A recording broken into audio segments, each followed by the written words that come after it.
안녕하세요.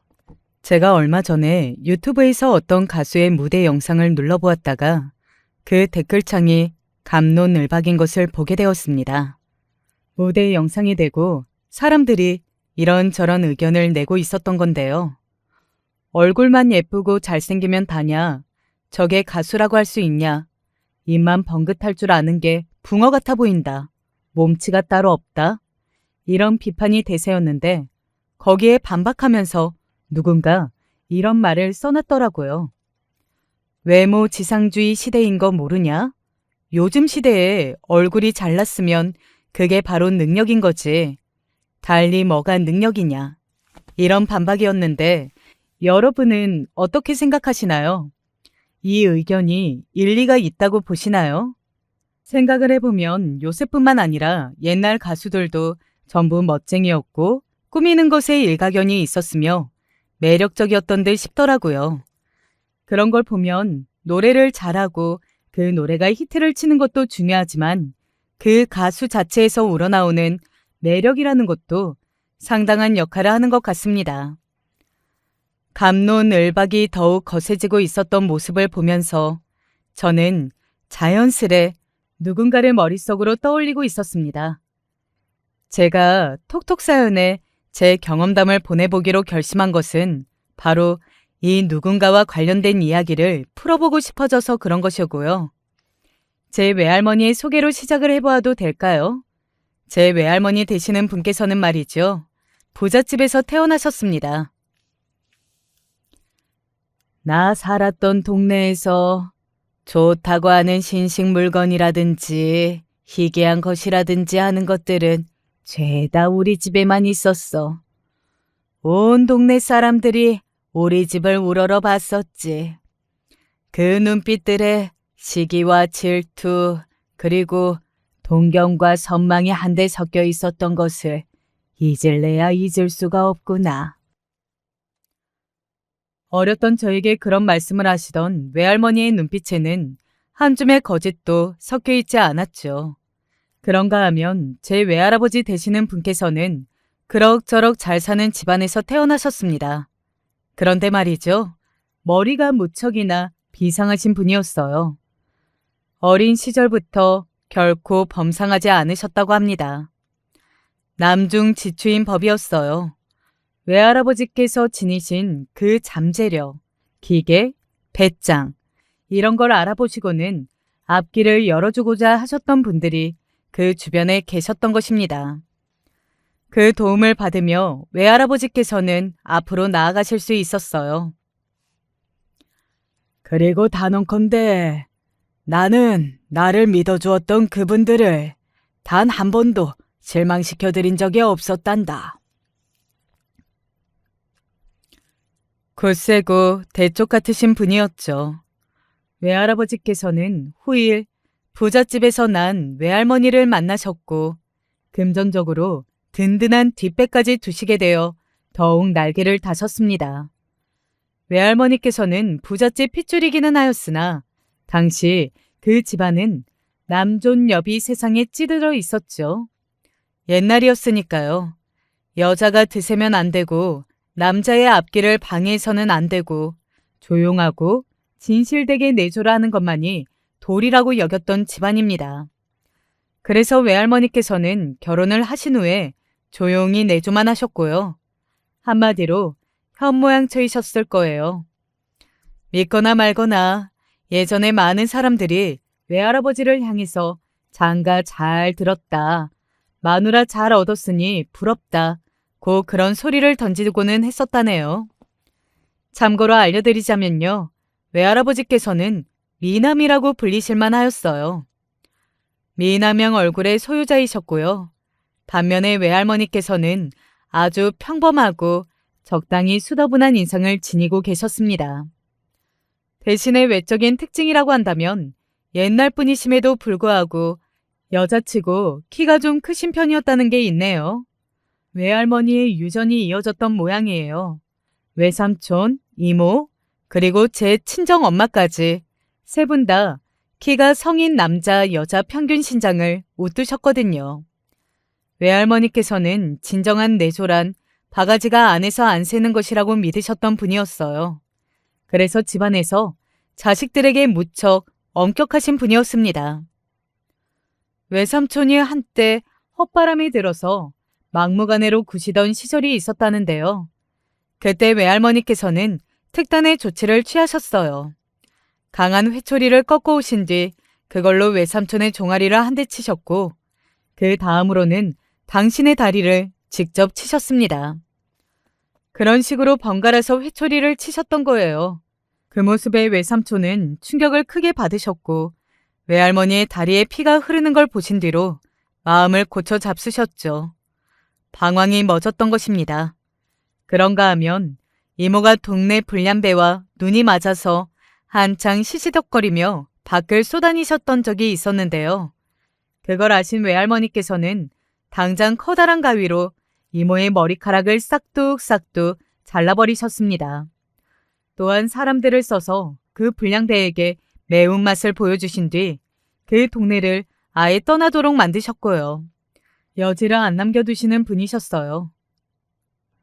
우리 어머니는 정말 한다면 하는 분이시구나. 잔잔한 물 같으신가 하면 타오르는 불 같으시기도 해. 그리고 그런 일화들을 몇 번 목격하신 친정엄마는 한없이 눈치를 보게 되셨죠. 스스로 말씀하시기를 당시에는 원체 소심한 기질이 존재하였다고 합니다. 방황이나 반항이니 하는 것들은 전부 속으로만 실컷 상상하는 거에 그치는 분이었죠. 직접 실현으로 이어갈 엄두는 절대 못 내셨어요. 외삼촌과 이모 두 분 다 머리가 참 좋았습니다. 암만 해도 외할아버지의 비상한 두뇌 그 유전을 물려받으신 게 분명하였죠. 그러나 친정엄마에게만 해당이 안 되었어요. 돌려서 표현할 필요가 없이 친정엄마는 머리가 몹시도 나빴거든요. 왜, 저희 삼남매 중에서 저만 머리가 이렇게 나쁜 거예요? 제가 어렸을 때 혹시 누가 저한테 까마귀 고기라도 먹인 거 아닐까 싶어요. 기억력도 안 좋잖아요. 괜찮아. 너무 그렇게 상심할 것 없어. 세상에는 말이다. 천재가 있으면 범죄 또한 있는 법이야. 어머니, 오빠하고 언니는 면상들도 반질반질하니 볼만하잖아요. 그런데 저는 이게 뭐예요? 머리도 나쁘고 면상도 나빠요. 소심한 자식에게도 사춘기가 찾아오는 법이었습니다. 친정엄마는 불평과 불만으로 발을 구르셨고 외할머니께서는 한숨으로 머리를 짚으셨죠. 저는 왜 머리도 얼굴도 어머니를 닮은 거예요? 속상해요. 짜증이 난다고요. 다른 건 몰라도 그 말만은 내가 그저 넘길 수가 없구나. 네가 왜 얼굴을 나를 닮았니? 뭐가 닮았다는 거니? 나를 닮았으면 지금 네 얼굴이 더 어여뻤을 것이다. 너는 하필이면 네 아버지하고 나하고 딱 얼굴에 단점만 교묘히 가져다가 섞어놓은 얼굴을 지녔어. 그런 식으로 물려받은 네가 운이 치질이도 나쁘고 재수가 없었을 뿐이란다. 어머니, 차라리 저에게 상스러운 욕을 하세요. 그런 식으로 상처를 주지 마시고요. 아이고, 내가 작정을 알고 말을 일부러 그렇게 한 것도 아닌데. 얘, 울지 마라. 너도 너 나름의 쓸모와 재주가 있겠지. 그리고 이 다음에 좋은 곳으로 시집 보내줄게. 좋은 혼처를 찾아줄 테니까 지금 그렇게 울 것 없어. 결국 시집만 잘 가면 장땡이 법이니까. 내 말 알아들었니? 뭐예요, 어머니? 저는 그냥 시집이나 잘 가면 그만이라는 것인가요? 네 언니처럼 똑똑한 여자한테도 시집이나 갈 거면 장땡이라는 말이 통하는 법인데 너는 두말을 할 필요도 없이 시집만 잘 가면 그만 아니겠니? 내가 살아온 바에 따르면 그렇단다. 모름지기 여자가 시집이나 잘 가서 가정이나 잘 살피고 바가지가 안에서도 새지 않도록 단단히 단속을 잘하고 살면 되는 거야. 그러면 그게 최고의 부인이고 최고의 엄마인데, 즉 최고의 여자라는 뜻 아니겠니? 외할머니께서 그렇게 말씀을 뱉으시며 어깨를 두드리셨을 때 친정엄마는 속으로 전혀 동의를 안 하고 계셨습니다. 외할머니의 말씀이 웃기는 논리라고 여기셨어요. 그러나 방황이나 반항 이런 것들을 전부 상상에만 그치고 사셨던 분답게 별다른 찍소리는 안 뱉으셨고요. 몇 년 뒤 집안에서 정해준 상대와 만나게 되셨으며 그대로 별 이변 하나 없이 결혼까지 가게 되셨습니다. 그 상대는 볼 것도 없이 당연히 제 친정 아버지이십니다. 제 부친 되시는 분은 말이죠. 자수성가의 표본으로 보아도 무색할 집안의 아들이셨답니다. 저의 친할아버지와 친할머니 두 분께서는 일찍이 서로를 만나 100년 가약을 맺으셨는데 그러자마자 불행하게도 사기를 당하셨어요. 전 재산을 다 잃으셨죠. 또한 믿었던 사람에게서 배신을 당했다는 마음의 상처까지 크게 입으셨기 때문에 그 충격으로 두 분께서는 차라리 약 먹고 죽을까? 세상을 그냥 뜰까? 이런 생각을 하게 되셨습니다. 두 분께서는 죽을 자리를 보시려고 야산 둥지로 오르셨죠. 그런데 희한하게도 그 산길을 지나던 누군가가 있었고 그 누군가가 바로 어느 이름 모를 절의 스님이셨던 것입니다. 스님은 제 조부모님을 보자마자 상황 파악을 마치셨고요. 젊음이 아깝소. 사지 멀쩡한 남녀가 어찌 죽으려고 한단 말이요. 이보시오. 차라리 죽을 그 용기로 살아볼 작정을 하시오. 어째서 죽으려 하시나? 대관절 어떤 사정이 있어서 그러시는 모르겠으나 그만두시오. 모르시면 상관 마시지요. 저희는 이미 지칠 대로 지쳤습니다. 더 살아봐야 아무런 의미가 없다는 말입니다. 의미라는 것은 단지 살아있기만 해도 그것으로 의미가 되는 것이거늘 어찌 그런 말을 하시는가? 앞으로 어떤 일이 펼쳐질지 그 아무도 모르는 게 인생이요. 앞날을 알고 사는 이는 이 세상에 아무도 없소. 또한 인생이란 지독하게 즐긴 법이지. 두 사람의 인생에 티끌도 모르면서 생을 등지려는 게 안타깝소. 이대로 떠난다면 두 사람은 죽어서도 평안하지 못할 것이외다. 강경하고 단호하며 깊은 눈매를 지니신 스님의 호통에 결국 두 분은 머뭇거리시게 되었고 아무 반박도 못하셨죠. 스님의 아미타불이라는 음성을 뒤로 하고서 산을 내려가시는 동안 두 분은 어느새 주위의 나무를 바라보게 되셨습니다. 갑자기 흙냄새가 맡아졌다고 합니다. 산을 다 내려왔을 때 두 분은 이 세상에 발을 더 붙이고 더 살아보자는 다짐을 마치신 뒤였죠. 개똥밭에 굴러도 저승보다는 이승이 낫다는 마음가짐으로 그저 욕심 없이 하루하루 최선을 다하며 살아가셨는데 그러다 보니 살만한 형편이 되었습니다. 두 분에게는 어느새 자식만 넷이었죠. 어느 날 두 분은 자식들의 얼굴을 번갈아가며 쳐다보다 그냥 사는 것 말고 더욱 잘 살아보자는 결심을 하게 되셨어요. 욕심을 부려보기로 하신 것이었죠. 무모하게 작은 가게를 몫이 좋은 곳에 내어 장사를 시작하셨습니다. 부모의 의욕을 읽은 자식들은 처음부터 협조적으로 굴었죠. 도박이나 다름없었던 배짱 장사는 2년 만에 성공이라는 이름으로 돌아왔습니다. 5년이 더 지나자 확장 이전이라는 단계까지 거쳐낸 뒤에는 가히 대성공이라는 이름표를 달게 되었죠. 부모가 매일을 피와 땀을 흘리며 열심히 일을 하니 자식들도 따라갔습니다.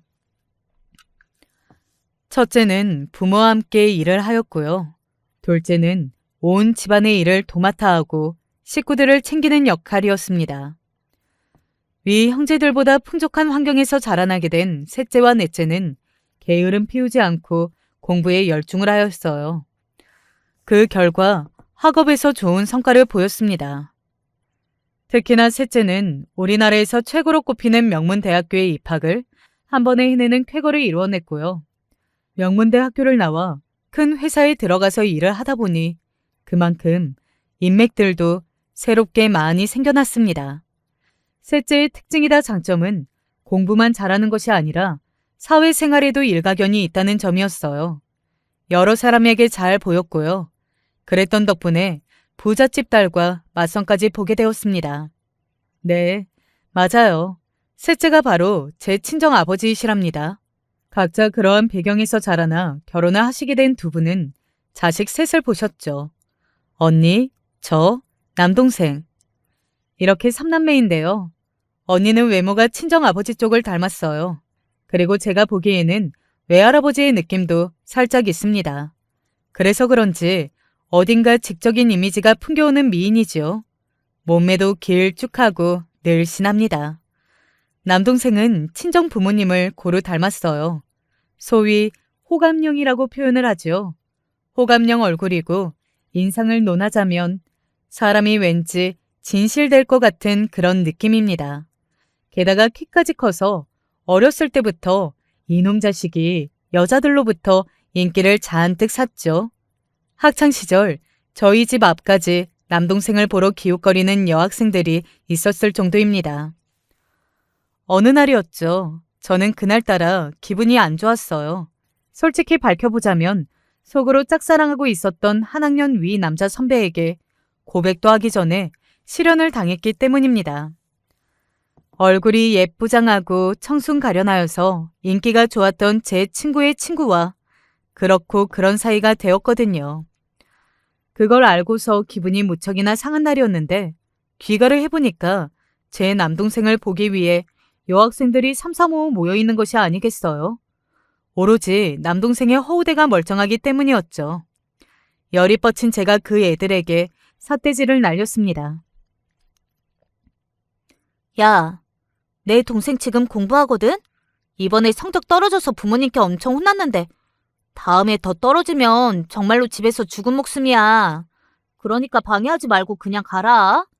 이제 보니까 너희 때문에 내 동생이 공부에 집중을 못한 모양이네. 이런 방해꾼들. 네? 동생이라고요? 내 동생? 그럼 누나이신 거예요? 어머, 말도 안 돼. 너무 다르게 생겼는데 어떻게 남매일 수가 있지? 저는 예의를 밥 말아먹은 어떤 여자애의 입방정에 머리가 더 뜨거워지고 있었죠. 그런 저를 눈치채지 못한 것인지 자기들끼리 신나게 떠들더군요. 제가 그때 얼마나 열이 받았는지 모릅니다. 그래서 삿대질을 하던 손으로 그 얘들의 머리채를 휘어잡기 시작했죠. 그래, 내가 작은 누나 맞고 나 못생겼다. 그래서 어쩔래? 너희 다 내 손에 죽고 싶어서 용을 엄청 쓰는구나. 내가 그 소원 들어줄게. 너희 오늘 다 죽었어. 저는 혼자이고 그쪽은 다수였으니 상대가 반격을 시작하면서 그때부터는 아수라장이 따로 없었습니다. 그날 저는 산발머리가 되어 온몸이 욱신거리는 채로 친정엄마의 잔소리를 들어야 했죠. 나이가 몇인데 유치하게 그런 싸움질이냐는 내용이었습니다. 친정엄마의 얼굴을 빤히 올려다보니까 갑자기 더욱 서럽더라고요. 저는 예쁘지도 않았고 그렇다고 해서 호감형으로 수수하게 생겨먹지도 않은 얼굴이었습니다. 이런 걸 간당명료하게 못생겼다고 하지요. 심지어는 너무 슬프고 억울하게도 키까지 별로 안 컸습니다. 여자의 키가 뭐 그리 중요하냐고요? 난쟁이만 아니면 되는 거 아니냐고요? 네, 그렇게 생각하실 수도 있죠. 그러나 저는 키만 별로 안 컸을 뿐 아니라 몸매까지도 별로였거든요. 어느 예능에서 어떤 여자 연예인이 스스로의 몸을 설명하며 저주받은 체형이라는 표현을 쓰던데 저는 그게 마치 제 이야기처럼 들렸습니다. 사람의 체형은 타고나는 것이잖아요. 이를테면 어깨가 넓고 좁은 거요. 이건 운동으로 바꿀 수 있다고요? 그렇다면 손목 발목이 두껍게 타고나는 건 어떤가요? 허리가 통짜인 것은요? 골반이 좁다든가 다리 길이가 키에 비해 짧아서 옷걸이가 안 산다든가 이런 것들 말입니다. 설마 전부 저에게 해당되냐고 물어보신다면 네, 맞습니다. 전부 제 이야기입니다. 저는 언니와 남동생 두 사람의 기다란 목을 보면 화딱지가 났어요. 오죽하면 머릿속으로 기린의 목을 치는 상상도 해봤답니다. 게다가 웃긴 건 말이죠. 두 사람은 친정아버지를 대체로 닮아서 외모가 괜찮은가 동시에 피부는 친정엄마를 닮았다는 것이에요. 친정엄마의 피부가 밝았거든요. 저는 반면에 삼남매 중에서 가장 친정엄마를 많이 닮은 이목구비였음에도 피부는 친정아버지를 닮아서 어두운 편이었습니다. 그뿐인가요? 여자인데 몸에 잔털이 왜 그리 많은지요. 얼굴에는 시도 때도 없이 기름기가 돌았고요. 기름기는 여드름 피부로 가는 지름길이었고 얼굴에 모공이라는 구멍을 넓히게 하는 요소였습니다. 그러니 기름기가 도는 만큼 제대로 열받은 제 머리도 함께 돌지 않을 수가 없었습니다. 엄마, 나 진짜 살기 싫어요. 뭐라고? 살기가 싫어? 세상에, 얘가 미쳤나? 아니면 복에 겨워서 헛소리를 하는 건가? 네가 살지 않으면 이 세상에 살고 싶은 사람은 아무도 없는 거야. 네가 살면서 지금까지 무슨 고생을 해봤어? 괜히 지금 엄마한테 혼나니까 잔소리 듣기 싫어서 이러는 거지? 엄마, 왜 하필 나는요? 엄마의 안 좋은 점만 닮았을까요? 갑자기 그게 무슨 소리야? 내가 아까 그 싸가지 없는 애들하고 왜 머리채를 잡고 뜯고 싸웠겠어요? 그것들이 나한테 먼저 시비를 걸었다고요. 동생은 잘생겼는데 누나는 왜 못생겼냐고 막 그러더라고요. 엄마는 왜 나를 이렇게 낳아주셨어요? 너무 화가 나고 억울해요. 차라리 삼남매를 엄마가 다 비슷하게 낳아줬으면 내가 이런 기분을 안 느꼈을 텐데. 위아래로 잘났고 나만 혼자 별로니까 가운데 낀 내가 너무나도 형편없게 느껴진다는 말이에요. 어머, 깜짝이야. 어쩌면 이러니?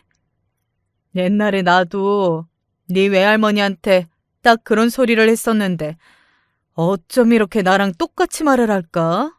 네가 정말 내 딸이 맞구나?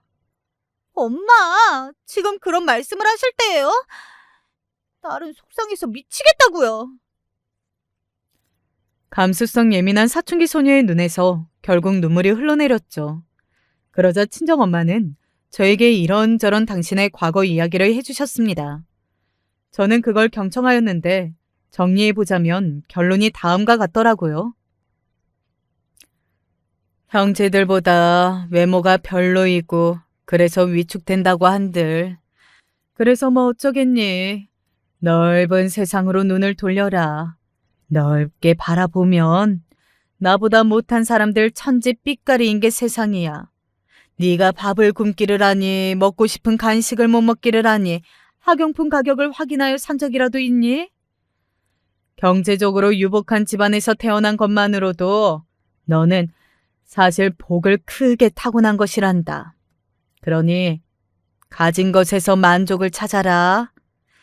그리고 너와 이런 이야기를 하면서 새삼 깨닫게 된 것인데 네 외할머니는 엄마한테 시집이나 잘 가면 그만이라고 하셨고 그러면 장땡이라고 자신하셨단다. 엄마는 그래서 네 아버지하고 결혼해서 너희들 낳고 지금까지 잘 살아왔고 아무 문제 없었고 늘 행복했단다. 너희는 이 엄마 눈에 넣어도 안 아플 나의 보물들이니까. 하지만 지금 솔직하게 속내를 고백해보자면 엄마는 시집을 잘 가는 것으로 모든 것이 다 되었다고 여기는 외할머니의 태도를 싫어했단다. 시집 잘 가는 것 하나로 내가 가진 불만을 다 덮어버릴 수 있다고 여기시는 그 생각 자체가 너무 싫었거든. 그러나 엄마는 너처럼 타고난 환경은 갖추고 있었으되 개인적인 능력은 부족했단다.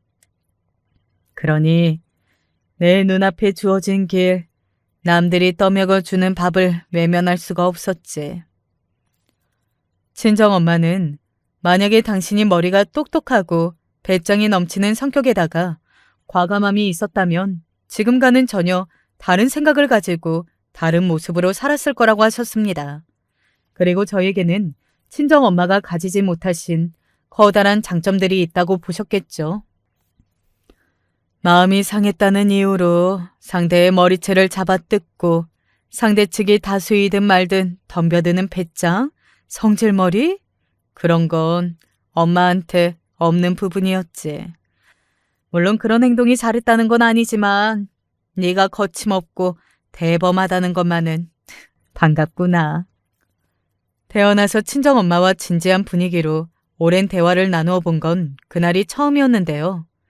솔직히 무슨 말씀을 하시는 건지 당시에는 도통 모르겠다는 심정이었습니다.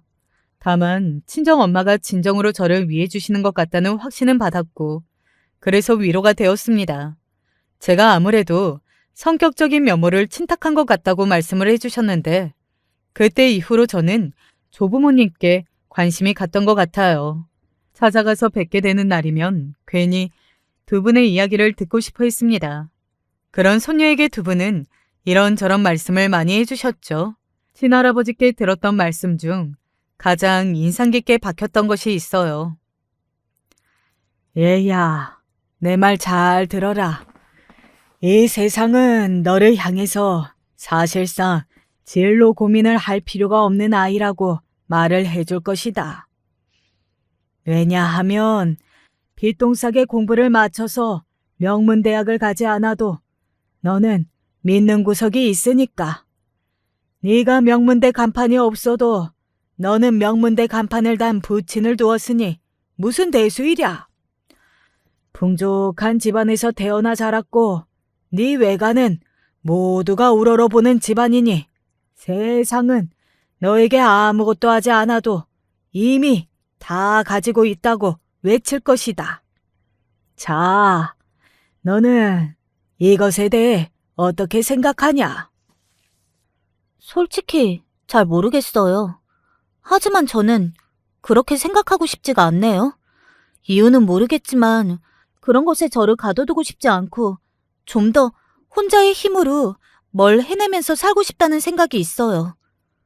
제가 저희 남매 중에서 혼자 외모가 뒤떨어져서 한창 그런 고민이 많았고 불평불만이 많았어요. 그런데 최근에는 생각이 바뀌고 있어요. 저 나름의 능력을 키우고 발휘해서 외모적으로 부족한 부분을 채우고 싶어요. 이미 제가 타고난 배경은 언니 동생에게 똑같이 있는 것이니 다른 걸 키워야겠죠? 제가 괜히 쓸데없는 노력을 하려는 것만은 아니면 좋겠어요. 할아버지께서 이미 말씀하신 것처럼 저는 노력을 하지 않아도 사는 것에는 문제가 없을 테니까요. 아니, 아니다. 어떻게 사느냐는 것보다 인생에서 더 중요한 문제가 있겠냐? 너는 정말 멋진 녀석이구나. 내 손주가 이렇게 장하다니. 너는 네 형제들 중에서 가장 멋지게 살 것이 분명하단다. 내가 응원하마. 친할아버지의 응원을 받고서 눈이 반짝거리게 된 저는 머리를 싸매고 공부에 몰입하였으며 언니와 남동생에게 더 이상 질투를 하지 않았고 스스로를 못난이라고 여기지도 않았습니다. 놀랍게도 대학을 외국으로 나갔고요. 일부러 멋진 도전을 위해 그렇게 정한 것이었는데요. 친정 부모님이 당연히 크게 놀라셨어요. 저는 외가에 호출까지 당했었죠. 이 절부지 같으니라고 왜 굳이 험한 길을 걸으려고 해? 그것도 여자애가. 집 나가면 개고생이라는 말도 너는 모르니? 그치만 외할머니, 저는 제 자신이 성장하는 걸 보고 싶은걸요. 아무래도 제가 아버지를 닮았나 봐요. 그리고 외할아버지께서도 항상 도전하셨기 때문에 성공하신 거잖아요. 그러니까 저도 보내주세요. 저는 담담하게 제 의견을 냈고 결국 출국길에 오를 수 있었습니다. 외국에 나가서 정말 개고생 많이 했어요. 언어의 장벽도 있었고 인종의 장벽 또한 있었죠. 더럽고 치사하게 인종차별을 많이 하더군요. 그 나라 사람들이 저만 보면 니 하오마 라고 하면서 중국 인사로 조롱을 해댔는데 그게 동양인들을 향한 인종차별인 걸 알기까지 단 일주일도 안 걸렸습니다. 살면서 그런 고생은 처음이었어요. 제가 정말 온실속 화초로 살긴 한 모양이더라고요. 하지만 주눅 들고 포기하면 이대로 끝일 것 같아서 도끼를 가득 머금고 매일 아침 거울 속에 저에게 당당해지라는 주문을 걸었습니다. 얼굴도 몸매도 별로인 동양인 여자일 뿐이었으나 당당하게 어깨에 힘을 주고 수업을 들으러 다니기 시작했어요. 그러자 몇 주 뒤 제 태도를 보고 호기심을 가진 친구들이 먼저 다가와줬고 그렇게 인맥이 생겨났습니다. 하지만 제가 집안이 유복한 걸 알고 나서는 모두가 그래서 자신감이 넘쳤구나 라는 말을 해댔어요. 제 당당한 태도의 원천은 집안이라는 것이었죠.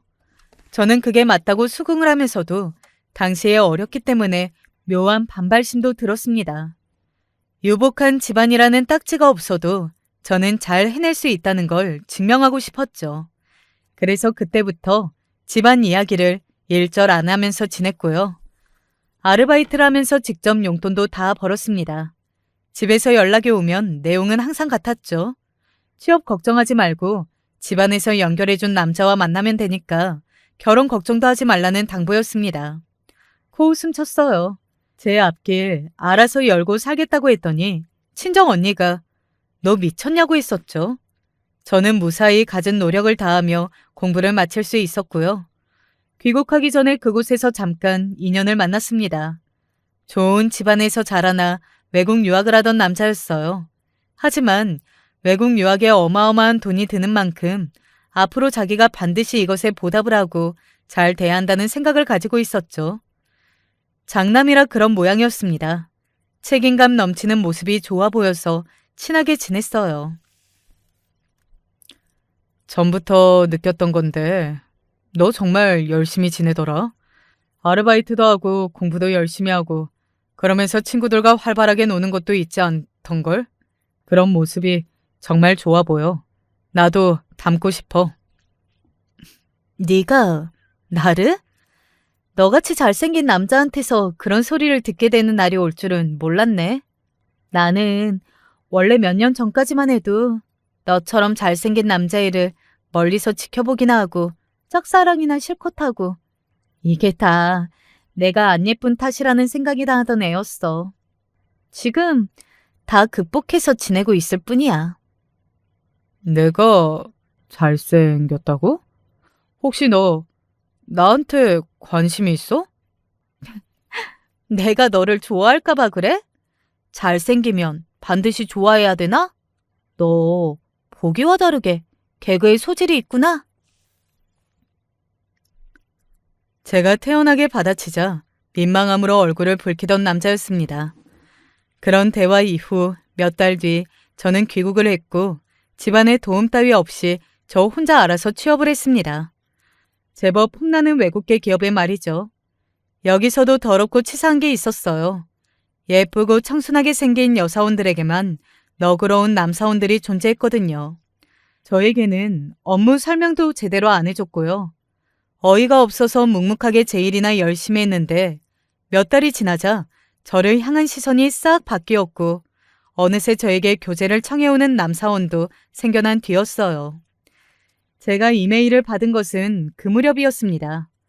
외국에서 친하게 지냈던 바로 그 남자요.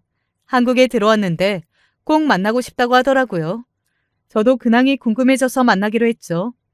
여전히 대화가 즐겁고 잘 통하는 상대였습니다. 그렇게 딱 2번 더 만나고 나서 상대가 먼저 저에게 교제를 청했어요. 다른 남자들의 고백에는 시큰둥했는데 제 가슴이 이 남자에게 설렌다는 사실을 깨닫고 제가 수락을 했습니다. 이쯤에서 예상을 하셨겠지만 이 남자가 바로 제 남편입니다. 남편이 장남이고 남동생이 하나 있어요. 둘이 나이 차이가 7살이라서 터울이 좀 있는 편이었죠. 시댁은 꽤 사는 집안입니다. 그리고 친척들끼리 자주 모여서 아웅다웅하면서 교류를 활발하게 하는 편이에요. 그러니 얼마나 자식들 이야기를 자주 나누겠나요? 인물도 좋고 공부도 잘하고 외국 유학까지 다녀온 남편은 제법 화제의 대상이었고 기대주였습니다.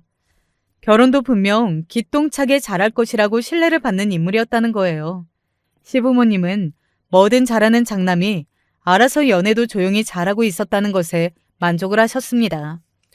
그러던 어느 날 장남이 사귀는 여자와 결혼을 하고 싶다고 말을 꺼냈을 때는 만세를 부르셨고요. 장남이 꽁꽁 숨기고 만나온 상대를 직접 보셨을 때는 두 분 다 표정이 떨떠름하셨죠. 시어머니께서 남편에게 속삭이시는 걸 제가 들었습니다.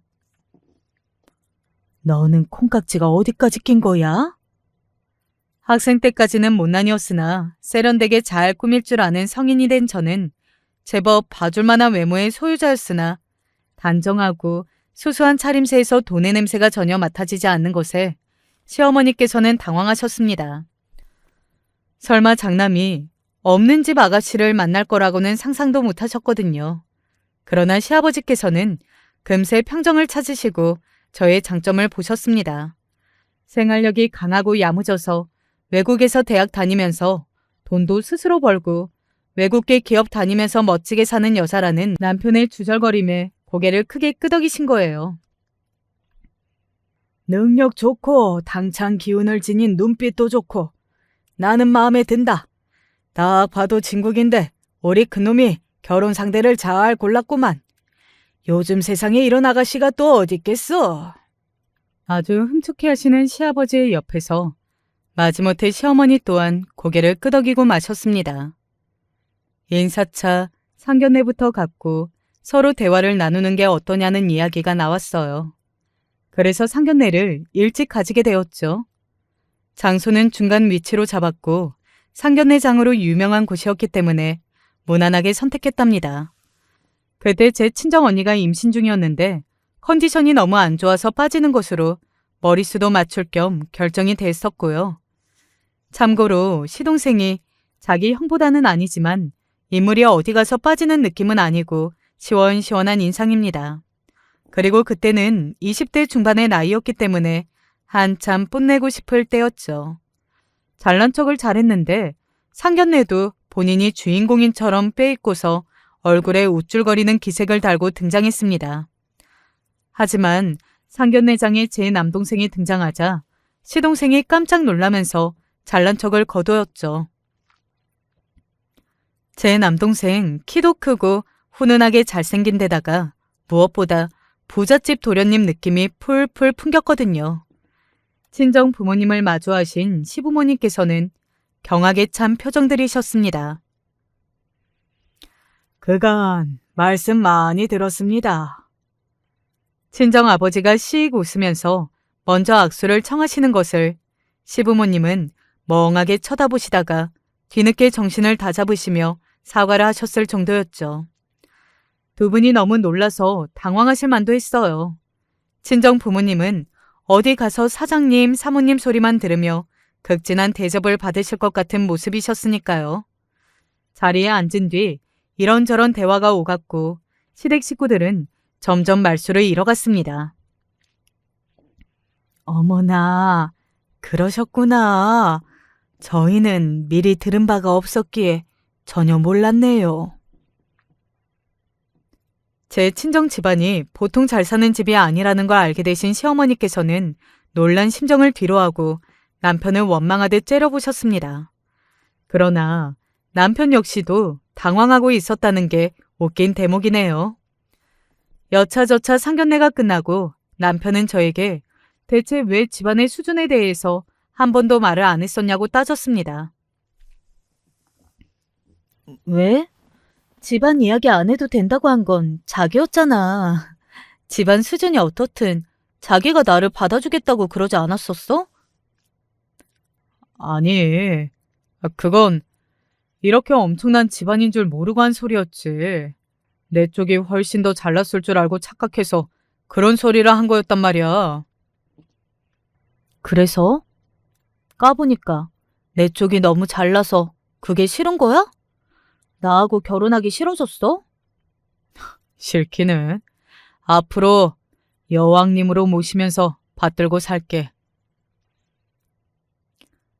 남편은 본인의 그 말을 지켰습니다. 결혼 생활에서 언제나 저를 존중해 주었고요.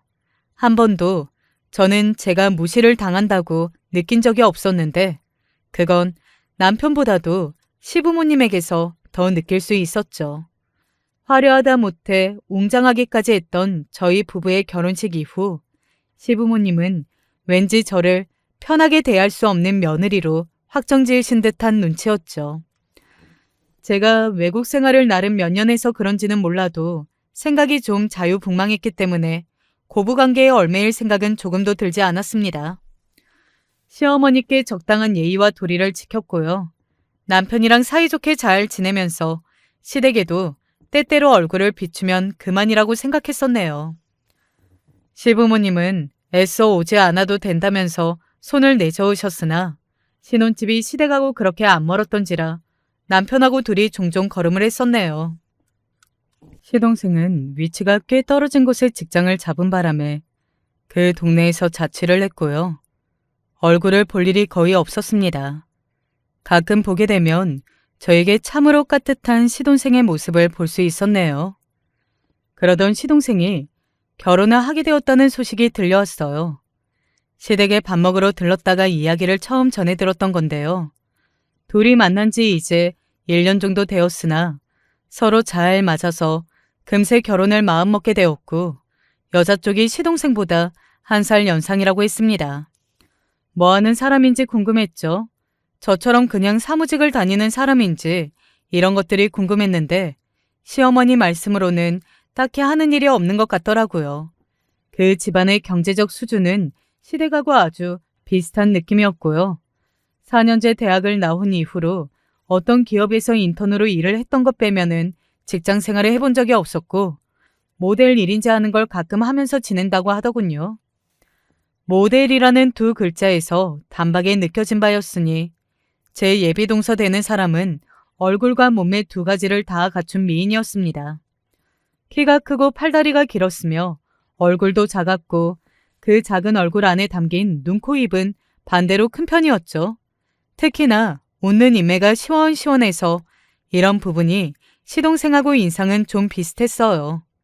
그래서 서로에게 끌렸나 싶었습니다. 우와, 미스코리아 출신이라고? 그것만으로도 설명 끝났네. 엄청난 미인이 내 동서로 들어오는 거구나. 신기한 일이야. 나는 내 주변에 남자이든 여자이든 미인을 잔뜩 끼고 살아갈 운명이려나? 저는 그렇게 신기하고 있었습니다. 그래서 예비 동서를 처음 소개받던 자리에서도 그런 기색을 숨기지 않았죠. 미스코리아 출신의 빼어난 미인을 제 예비 동서로서 눈앞에 둔 것이 신기해서 연신 웃으면서 먼저 말을 걸었습니다. 시동생하고 둘이 나란히 앉아있는 모습을 보니까 정말 선남선녀가 따로 없더라고요. 미스코리아 대회는 진짜 아무나 나가는 게 아닌가 봐요. 어쩌면 이렇게 웃는 모습이 예뻐요? 웨딩드레스 디자인을 지난주에 미리 보러 다녔다면서요? 어떤 드레스를 골라도 정말 잘 어울릴 거예요. 결혼식 때도 미모가 장난이 아닌 것 같아서 벌써부터 제가 다 설레네요. 칭찬 감사해요. 솔직히 어렸을 때부터 예쁘다는 칭찬을 너무 많이 들어서 때로는 아무 감흥이 들지 않을 때도 있지만 저에게 이제 형님 되시는 분이 그렇게 말씀을 해주시니까 정말 기쁘네요. 예쁘다는 소리가 이렇게 반갑게 들리는 건 아주 오랜만이에요. 이 정도 미인이면 예쁘다는 소리도 지겨울만 하기는 하겠네요. 저는 살면서 그런 소리를 못 들어봐서 그런가? 이런 미인의 인생은 상상이 안 가요. 제가 기분 좋게 넋살을 부리자 예비 동서가 눈이 휘둥그레졌습니다. 저는 외모도 타고났지만 집안도 워낙 받쳐주다 보니까 시기 질투를 많이 받았거든요. 저처럼 다 갖춘 완벽한 인생이 너무 부러워서 눈꼴 시리다며 저를 뒤에서 욕을 하는 사람들이 참 많았어요. 형님처럼 이렇게 순수한 표정과 말투로 저를 좋게 대해주시는 사람은 드물었죠. 마음씨가 곱고 넓으시네요. 좋은 회사에 다니신다고 들었는데 역시 일도 잘하시고 마음도 너그럽게 쓰시니까 그런 곳에도 다니실 수 있는 거겠죠? 외국에서 대학 좀 나왔답시고 그냥 그거 하나 내세워서 외국계 기업에 어쩌다 보니 몸담게 되었고 또 어쩌다 보니 운이 잘 따라주어서 여태까지 재직할 수 있는 거예요. 외국 생활할 때는 정말 온갖 마음고생과 몸고생을 다 했었죠. 인종차별에 외모 비하에 학업과 병행하느라 고되고 정신이 하나도 없었던 아르바이트까지. 당시에는 너무 힘들었으나 지나고 보니까 그게 다 저의 자산으로 남았네요. 그 덕분에 성공적으로 취직도 할 수 있었고 결혼할 인연도 만날 수 있었으니까요. 저는 그렇게 말을 하면서 제 옆에 앉은 남편을 쳐다보았습니다. 눈이 마주치자 동시에 시익 웃었고 남편이 제 어깨를 감싸 안아주었죠. 그 모습을 보고 시동생이 장난스레 남편에게 말을 했습니다. 아유, 닭털 날리는 거 봐라. 형은 아주 형수님이라면 꿈쩍 못하면서 살지? 당연한 거 아니냐? 너는 임마 감히 네 형수님하고 눈을 똑바로 마주칠 생각도 하지 마. 그러자 남편도 장난스럽게 말을 받았고 저는 저한테는 눈치를 보느라 직접적으로 그런 소리를 못하면서도 남편에게만 그렇게 구는 시동생이 재미있어서 조금 웃었습니다. 저희 세 사람의 모습을 예비 동서가 왠지 묘한 눈길로 바라보더라고요. 그때는 별 생각이 안 들었었는데 며칠 뒤에 시댁에서 만날 일이 있었습니다. 다 같이 모여서 식사를 하는 자리였고 사실상 예비 동서를 집안의 일원으로 미리 받아들이는 걸 확정짓자는 자리이기도 했습니다. 저는 몰랐는데 예비 동서가 시동생하고 둘이서 이미 시부모님을 뵈러 시댁에 2번 와봤다고 하더라고요. 어쩐지 자연스러워 보였죠. 옷 걸어두는 위치도 꿰고 있었고요. 너는 왜 이런 걸 네가 하려고 들어? 안 해도 돼. 괜찮으니까 그냥 앉아나 있으렴. 음식 완성은 거의 다 됐으니까 막판에 젓는 것만 제가 좀 하려고 했는데 그냥 하지 말까요? 그래, 하지 마. 안 해도 돼. 그게 내 마음이 편해서 이러는 거야. 직장에서 이런저런 일로 아주 바빴다면서 피곤할 텐데 뭐 이런 걸 거두려고 하니? 부엌에서 기웃거렸다가 시어머니의 만류에 쫓겨났습니다. 집안일 봐주시는 이모님이 계셔서 그분이 이미 다 해놓기는 하셨으나 시어머니의 손길이 다 닿아야 하는 것들이라 저는 그걸 좀 도와드리려 했을 뿐인데 한사코 사양을 하시더라고요. 그래서 머쓱하게 웃으면서 걸음을 옮겼는데 그 모습을 예비동서가 지켜보고 있었습니다. 예비동서는 시아버지가 이런저런 정치 뉴스를 읊으시는 걸 시동생하고 나란히 앉아서 들어드리고 있었던 와중이었어요. 저에게 꽂힌 예비동서의 눈빛이 어딘가 묘하다고 느껴졌고 바로 몇 분 뒤에 저는 놀라운 말소리를 들을 수 있었습니다. 생각보다 일찍 상이 차려졌길래 저는 예비동서를 찾아 나섰죠. 전화가 왔는지 휴대폰을 들고 자리를 옮기는 걸 봤었거든요. 그리고 저는 옷방 앞을 지나가다가 예비동서의 음성을 들었습니다. 이곳에 있구나 싶어서 노크를 뒤 문을 열었는데 통화에 열중이었던 예비동서는 그 소리를 못 들었던 거예요. 아, 그러니까 내 말이 바로 그 말이야. 못생긴 년이 나대는 것도 보기 싫어 죽겠는데 그 못생긴 년을 대우해주는 이 집안 분위기는 또 뭐라? 야, 우리처럼 미스코리아 출신들이 대우받는 게 맞니?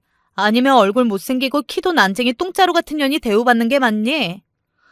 어느 쪽이 맞는 건지 너무 극면하게 나와 있는데 이 집안이 뭔가 좀 이상한 것 같아. 세뇌라도 당한 걸까? 저에게 등을 보인 채로 열심히 통화를 이어가고 있었죠. 저는 단번에 제 이야기라는 것을 알았습니다. 아, 너무 짜증나지 않아? 이게 불공평한 게 아니면 뭐가 불공평한 거야. 외국계 기업인지 뭔지 그게 뭐 대수라고. 그것 하나 다니는 것 가지고 거드름 피우면서 산다는 게 나는 이해가 안 돼. 여자한테 미모만큼 강력한 무기가 없는 건데 어떻게 그런 못생긴 년이 떵떵거리면서 이렇게나 결혼을 잘해서 살고 있는 거지? 대체 어떻게 그런 잘생긴 남자고 결혼을 한 거야? 생각할수록 열받아. 얼굴이 못생겼으면 집안이라도 받쳐주던가. 이도저도 아닌 게 운도 더럽게 좋네. 흥분해서 말을 이으며 몸을 돌렸던 예비 동서가 그대로 굳었습니다. 제가 뚱한 표정으로 서 있었죠. 예비 동서는 당황한 채로 얼른 통화를 종료하더군요. 변명이 안 통할 빼도 박도 못한 현장이 검거당한 상황이라는 것을 아는지 어색하게 굳은 얼굴로 자기 머리카락이나 쓸어내렸어요. 그런 와중에도 기다란 생머리를 손으로 쓸어 넘기며 미모를 드러내려는 그 습관이 우습게 보이더군요. 본인을 뒤에서 욕하는 사람들이 많았다고 저번에 그러지 않았나? 그래놓고서 본인도 뒤에서 남을 욕하고 있었네? 이거 아주 웃긴 년이잖아. 형님, 년이라뇨?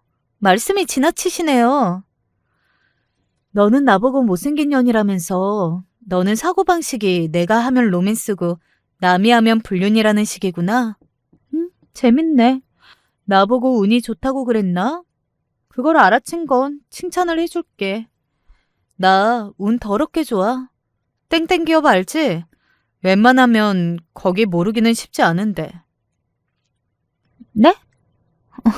알기는 아는데 갑자기 그 이야기는 왜 하세요?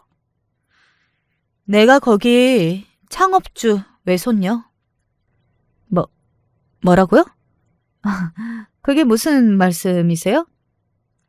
땡땡 기업 창업주가 내 외할아버지라고. 이 정도면 못 받쳐주는 집안은 아닌 것 같지. 나보다 운도 더럽게 없는 년아. 이제 알아들었니? 제 차가운 목소리 앞에서 예비 동서는 입을 틀어막은 채로 주저앉고 말았습니다. 할 수만 있다면 몇 분 전으로 시간을 돌려 자기 입을 꿰매버리고 싶었겠죠.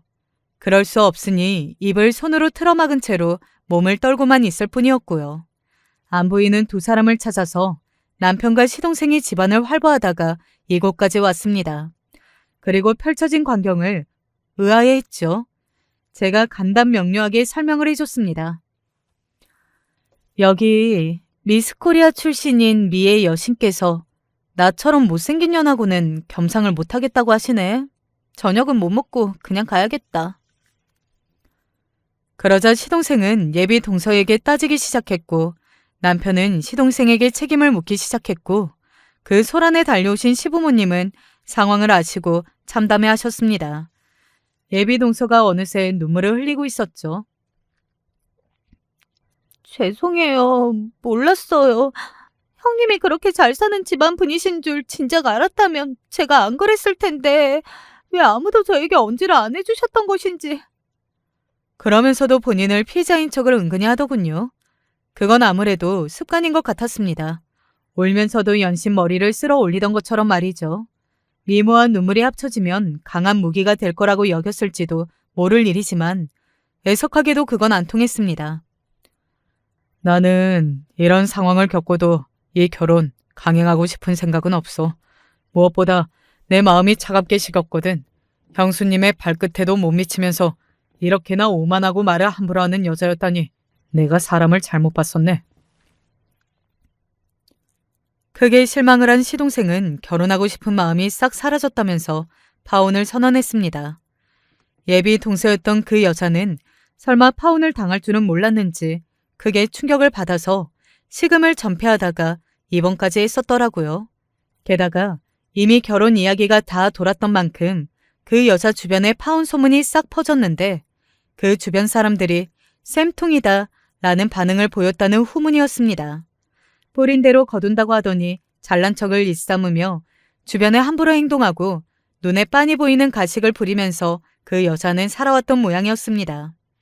몇 달 뒤 후회가 돼서 미치겠는지 그 여자는 시동생을 찾아가 눈물로 호소를 하였고 저에게 따로 정식 사과를 하고 싶다는 뜻을 밝혔으나 당연하게 거절을 당했습니다. 시동생이 다니던 회사 건물 앞에서 아주 오열을 했다고 하더라고요. 1년 뒤 시동생은 얼굴과 마음이 다 예쁜 새로운 인연을 만나서 결실을 맺었답니다. 저희 부부는 딸 하나, 아들 하나 이렇게 두었는데 정말 놀라운 건 둘 다 얼굴이 남편을 닮았고 성격이나 사고방식이 저와 판박이라는 사실이에요. 양가에서 사랑을 듬뿍 받으며 자라는 중이랍니다. 아, 마지막 여담으로 어렸을 때부터 인기가 넘쳤던 제 남동생도 결혼을 했는데 누구랑 한 줄 아시나요? 옛날에 집 앞까지 남동생을 보러 찾아왔다가 저를 향해 막말하는 바람에 저와 머리채를 서로 잡고 싸워댔던 그 여자애들 중 하나와 결혼을 했답니다. 제 친조부모님께서 옛날에 만나셨던 그 스님의 말씀대로예요. 앞으로의 일을 아무도 모르고 사는 게 인생이더라고요. 올케가 저와 어떤 모습으로 지내왔을지 상상이 가시나요? 다음에 기회가 있다면 올케와의 이야기를 풀어보고 싶네요. 안녕하세요. 최근에 일을 크게 하나 벌였는데 당시엔 정말 통쾌했지만 시간이 지날수록 제가 잘한 일인지 모르겠어서 많이 망설임 끝에 익명으로 이야기를 풀어보려 합니다. 아무에게도 하지 못한 이야기인지라 여러분들의 조언이 정말 간절하네요. 부디 끝까지 들어주시고 많은 댓글 부탁드려요. 저는 24이라는 꽤 어린 나이에 결혼을 했습니다. 요즘 사람들 결혼하는 나이 생각해봤을 땐 엄청 어릴 때 결혼하긴 했죠. 결혼을 일찍 하게 된 배경엔 가정 형편이라는 이유가 큽니다. 저는 어렸을 때부터 집안 사정이 그리 좋지 않아 밥을 굶거나 하는 일이 허다했습니다. 절 먹여 살리기 위해 뼈 빠지게 식당 일을 하셨던 저희 엄마는 늘 제게 좋은 것만을 주시고 싶어 했지만 여건이 안 되다 보니 문제집 하나 제대로 된 걸 사주실 수 없었죠. 엄마는 그런 부분을 많이 마음 아파하셨고 제가 차라리 하루라도 빨리 경제적 능력이 되는 돈 잘 버는 남편에게 시집을 가 내조하기만을 바라셨습니다. 처음엔 저도 시집 가서 남편에게 기대어 사는 삶이 싫었지만 사회에 나가 돈을 벌다 보니 저 혼자 벌어먹고 살기엔 힘들다는 걸 알게 되었고 어느 순간부턴 엄마랑 똑같이 언제 결혼할 수 있을까를 생각하며 살게 되더라고요. 제가 결혼한 24살이라는 나이는 흔히 대학을 졸업했거나 혹은 한창 다닐 나이였지만 전 대학도 아예 가지 못했습니다. 공부를 못했던 건 아니지만 집에서 보내주지 않았어요. 제가 대학을 가고 싶다고 이야기했을 때 엄마는 조금 냉정한 목소리로 말씀하셨어요. 대학? 우리 형편의 대학은 무슨, 대학 가봐야 소용없어. 차라리 얼른 일구해서 착실히 돈 벌다가 결혼할 생각이나 해. 그게 여자한테 최고의 삶이야. 저는 제가 열심히 공부해왔던 게 너무 아까워 대학에 정말 가고 싶었지만 현실이란 벽 앞에선 생각보다 쉽게 포기할 수 있었습니다. 현실과 타협을 안 할 수가 없었던 것 같아요. 제가 대학에 가려면 학자금 대출을 받아야 했는데 아직 아무것도 시작하지 못한 사회초년생이 빚을 지고 생활할 생각을 하니 앞길이 갑자기 깜깜하게 느껴지더라고요. 아마 엄마가 저 어릴 때부터 돈 거리시며 걱정하고 염려하셨던 것도 제게 영향을 미쳤던 것 같습니다. 그래, 내 주제에 대학은 무슨, 차라리 엄마 말대로 얼른 돈을 버는 게 나아. 전 그렇게 생각하며 엄마의 말처럼 대학을 포기하고 아르바이트를 가장 먼저 시작했습니다. 취직을 하고 싶긴 했지만 취업이 잘 되는 실업계가 아닌 인문계 고등학교에 갔기 때문에 취업을 하기에는 스펙이 너무 부족했어요. 취직을 생각하며 거의 50장 이상 이력서를 넣어봤는데 아무 데서도 저를 뽑지 않아서 하는 수 없이 아르바이트부터 시작할 수밖에 없었죠. 그래도 차라리 실업계를 나왔으면 직업 관련해서 공부도 많이 했을 테고 하다못해 기술 자격증이라도 땄을 텐데 그런 게 하나도 없는 상황에서 취직을 하기란 거의 불가능에 가까웠어요. 다행히 아르바이트라면서 열심히 일을 하다 보니 자연스레 조금씩 돈이 모였어요. 물론 큰 돈은 아니었어요. 집에 생활비를 보태고 제 생활비 쓸 거 쓰면서 저축을 하다 보니 아무래도 아르바이트한 돈으론 저축을 그리 많이 할 수가 없었어요. 매년 시급이 오른다고는 해도 이게 진짜 누구 코에 붙일 수 있을 만한 돈인지 모르겠고 돈이 들어오는 순간 빠져나가야 하는 돈이 수두룩하더군요. 그래도 아르바이트를 하다 보니 어쨌든 먹고 살 수는 있을 정도로 돈이 벌렸고 그와 동시에 사회적인 경험이 생기다 보니 점점 취업에 대한 자신감도 생겼어요.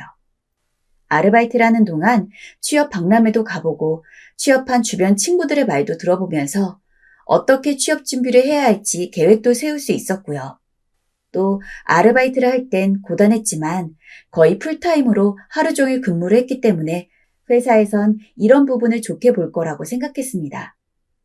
그렇게 성인이 되고 한 2년 정도 아르바이트를 하다가 22살에 첫 직장에 사무보조로 취직을 할 수 있게 되었습니다. 하지만 회사는 제 생각보다 좋지 않았어요. 월급의 문제는 아니었습니다. 애초에 사무보조 자체가 돈을 많이 주는 직종이 아니기도 했고 저는 신입이었으니 높은 월급은 바랄 수 없었어요. 문제는 직장 사람들이었습니다. 저와 자주 부딪히는 직장 사람들은 같은 사원 1명, 대리님 2분이 계셨는데 이 대리님 중 한 분이 이상하게 제가 무슨 일만 하면 맞득찮게 보고 그러시더라고요. 유진 씨, 일을 그렇게 하면 안 되지. 지금껏 회사에서 뭘 배운 거야? 회사 들어온 지 한 달도 안 된 저한테 저런 식으로 이야기를 하거나 유진 씨 들어오고 일이 더 많아져서 짜증나 죽겠어 하는 식으로 탕비실에서 다른 직원에게 제 뒷담화를 하는 장면까지 본 적이 있었어요. 물론 제가 일이 서투를 순 있었겠지만 그래도 최대한 다른 분들에게 피해 끼치지 않으려고 일부러 야근까지 자처하며 일을 했는데 그런 뒷담화를 들으니 자존심도 상하고 마음도 안 좋더라고요. 다른 직원분들은 모두 친절하셨지만 그 대리님이 하시는 말 한마디 한마디에 자꾸 상처를 받은 나머지 진지하게 퇴사를 고민하기도 했습니다. 그래도 회사 일이 처음이니 그렇다고 생각하고 마음을 다독이며 하루하루를 버텨나가다가 제가 다른 분들과 맡은 업무를 총괄적으로 봐주실 차장님이 들어오셨어요. 저는 처음에 차장님이라고 해서 나이가 굉장히 많을 거라고 생각을 했는데 당시 회사를 1년 정도 다니지라 23살이었던 저와 비교를 해도 5살밖에 차이가 나지 않았죠. 상당히 젊은 차장님이었어요. 저는 당시 회사 생활에서 정신적으로 많은 고통을 받고 있던지라 내심 이 차장님은 공정하게 일을 봐주셨으면 좋겠다고 생각을 했습니다. 그리고 그런 제 바람대로 차장님은 일에 있어서는 냉정하고 객관적인 판단을 내려주시는 분이었습니다.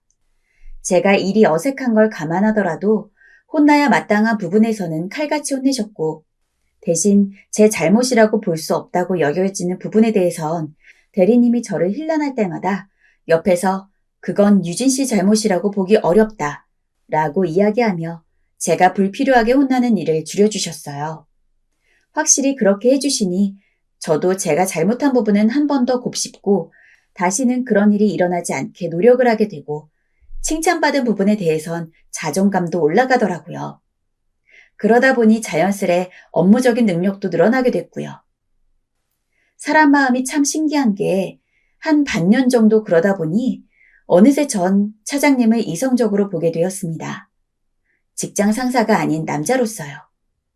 사실 일적으로 만난 관계고 이루어질 수 없다는 것도 알고 있지만 좋아하는 마음은 숨겨지지가 않았어요. 차장님 얼굴만 봐도 가슴이 설레고 실수하지 않기 위해 더 노력하게 되는 등 차장님을 향한 마음은 자꾸 커져만 갔습니다. 그래서 그때부터는 괜히 차장님에게 힘드니까 커피 한 잔 사달라고 핑계를 대거나 혹은 제가 사드리겠다고 말하고 어떻게든 둘만 있을 시간을 만들려 노력했습니다. 그런데 놀랍게도 차장님은 이런 제 부탁들을 거절하지 않으시더라고요. 차장님 역시 제가 마음에 들었던 거란 생각이 들어서 저는 조금 더 적극적으로 다가갔고 금세 연인 사이가 될 수 있었죠. 하지만 연인으로서 있을 수 있는 시간은 생각보다 길지 않았습니다. 헤어졌냐고요? 아니요. 결혼을 했기 때문이었죠. 저도 차장님도 예상하지 못했던 결혼이었습니다. 차장님을 좋아하긴 했지만 저는 결혼을 생각하기에는 나이가 어렸기 때문에 한 번도 차장님과 결혼을 꿈꿔본 적은 없었고 차장님은 저보다는 나이가 있었지만 요즘 결혼하는 추세를 보면 보통 30살이 넘어서 결혼하는 것이 일반적이었기 때문에 차장님도 진지하게 결혼을 염두에 둔 적은 없다고 말씀하셨어요. 이렇게 서로 결혼에 대해서 별 생각이 없던 저희가 결혼하게 된 이유는 바로 아이 때문이었습니다. 네, 흔한 말로 속도 위반이라고 하죠. 처음 아이가 생긴 것을 알게 되었을 때 얼마나 충격을 받았었는지 아직도 그때의 감정이 생생합니다. 임신 테스트기를 3번이나 다시 해봤는데도 결과는 바뀌지 않았고 너무 충격을 받은 나머지 화장실에서 한참 동안 나오지 못했어요. 이걸 차장님에게 말해야 할지 아니면 병원을 가야 할지도 결정하지 못해 정말 오랜 시간 고민했어요. 물론 정상적이라면 이야기를 하는 게 맞겠지만 이상하게 두려움이 들더라고요. 아이도 결혼도 현실인데 당시 24살을 얼마 앞두지 않은 시기에 있던 풋내기 20대 초반이 어떻게 이 문제를 헤쳐나가야 할지 도무지 감이 잡히지 않더라고요. 엄마가 되는 일이고 한 생명을 책임져야 하는 일인데 저는 그 어느 것에도 자신이 없었습니다. 그래서 며칠 동안 연차를 쓰고 혼자 방 안에서 끙끙 앓다가 결국 차장님에게 전화를 걸었습니다. 저는 차장님이 아이를 지우자고 할 것 같았습니다. 왜인지는 모르겠어요.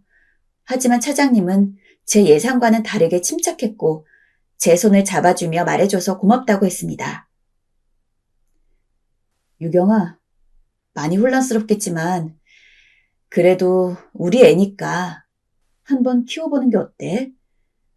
물론 유경이 네 의견을 전적으로 존중할게. 하지만 나는 우리가 결혼 생활도 잘할 거라 생각해. 차장님은 제 의견을 존중한다고 했지만 계속 아이를 낳는 방향으로 이야기를 이어갔고 저는 그런 차장님의 말에 몇 날 며칠 고민을 하다가 아이를 낳기로 결정을 했습니다. 그와 동시에 예비 시부모님께 인사를 드리러 가게 되었고 저희 엄마에게 차장님을 남편으로서 인사를 드리게 됐죠. 저희 엄마는 제가 회사 차장님과 결혼한다는 소식에 무척 좋아하셨습니다. 드디어 제가 능력 있는 남자와 결혼을 해 내조만 하며 살 수 있게 되었으니 더 이상 걱정이 없다고 말씀하실 정도였어요. 저는 그런 엄마의 반응을 보며 내심 씁쓸하긴 했지만 그래도 엄마가 지닌 마음의 짐을 내려드렸다 생각하니 그걸로 족하다고 생각했습니다. 사실 엄마 반응은 예상이 됐기에 인사를 드리러 갈 때도 아무 걱정이 없었는데 반대로 시부모님 댁에 인사를 드리러 갈 때는 무척이나 긴장이 됐어요. 아빠도 없고 가진 것도 넉넉하지 않은 저를 시부모님이 마음에 들어 하실까 싶었죠. 시아버지는 그나마 별 반응을 안 보이셨는데 시어머니는 예상대로 저를 탐탁지 않아 하셨습니다. 대화 중간중간 한숨을 쉬기도 하셨고 저를 위아래로 훑어보며 나이가 너무 어린 거 아니냐는 말을 꺼내기도 하셨습니다. 하지만 혼전 임신이라고 하니 울며 겨자먹기식으로 저희의 결혼을 허락하셨죠. 인사와 허락을 맞는 순서가 끝나자 그 다음은 집 문제가 기다리고 있었어요. 일반적인 부부라면 신혼집을 꾸려 둘만 살았겠지만 시어머니는 분가에 대해서 엄청 반대했습니다. 이유는 간단했어요.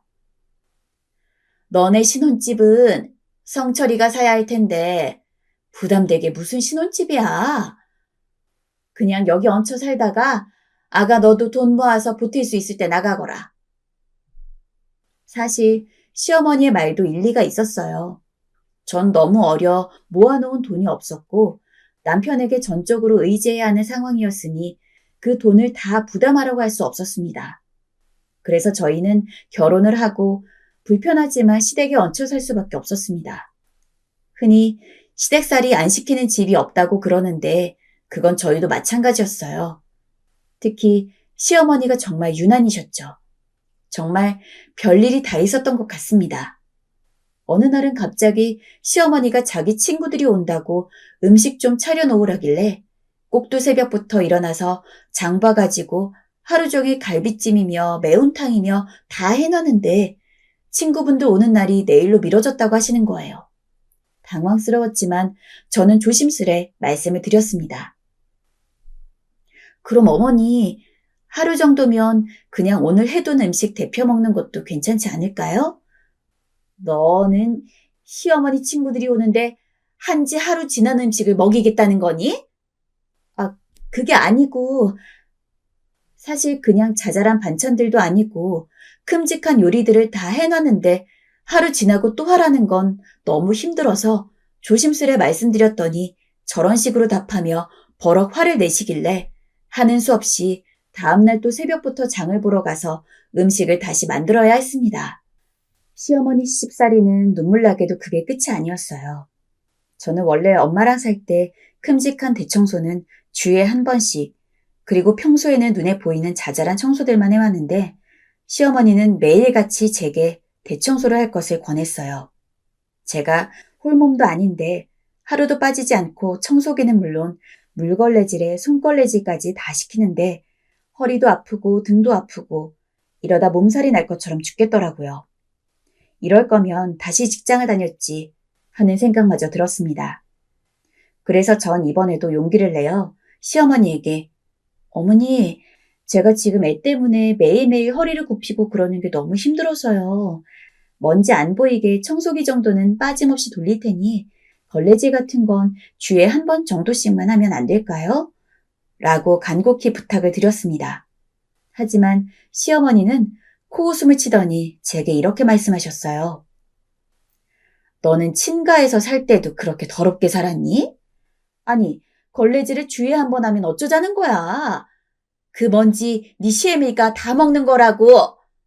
그게 뭐 그리 힘들다고 이유난이니? 나는 성철이 임신했을 때 김장이며 걸레질이며 거뜬히 다 했어. 넌 좋은 시대에 태어난 거다. 오히려 시어머니는 제가 청결하지 못하게 사는 것처럼 취급하시니 제가 무슨 힘이 있나요? 하는 수 없이 매일 시간 맞춰서 청소기를 돌리고 걸레질을 하고 그러고 살았죠. 그나마 다행인 게 있다면 출산이 거의 다가왔을 때는 시아버지도 그렇고 남편이 시어머니에게 미리 청소 같은 건 시키지 말라고 해서 그때는 안 했던 것 정도이네요. 아주 굵지는 않았지만 그런 잡다한 시집살이가 너무 많다 보니까 사실 시댁에 있는 동안 너무 힘들었습니다. 특히나 남편이 일을 나가고 나면 저밖에 시부모님을 모실 사람이 없어서 애가 있건 없건 자연스레 제가 모든 걸 도맡아야 했거든요. 잔심부름 정도였다면 저도 그렇게 힘들다는 생각은 들지 않았을 겁니다. 하지만 시부모님, 특히 시어머니는 애가 있는 상황에서 신경 쓸 게 많은 제가 힘들다고 느껴질 정도의 일들만 꾸준하게 시키셨죠. 차라리 빨리 애를 낳는 게 나을 것 같다는 생각이 들었습니다. 어차피 힘든 일을 해야 할 거면 애라도 밖으로 나와서 몸이 덜 힘들게요. 그리고 결혼 후 몇 개월 뒤 저는 드디어 소중한 아이를 품에 안았습니다. 하지만 애가 생기니 제 바람과는 달리 제가 해야 할 일은 2배로 늘어났습니다. 차라리 배에 있을 때는 저랑 한 몸이었던지라 그냥 저만 건사하면 됐는데 애까지 신경 써야 하니 정말 미치겠더라고요.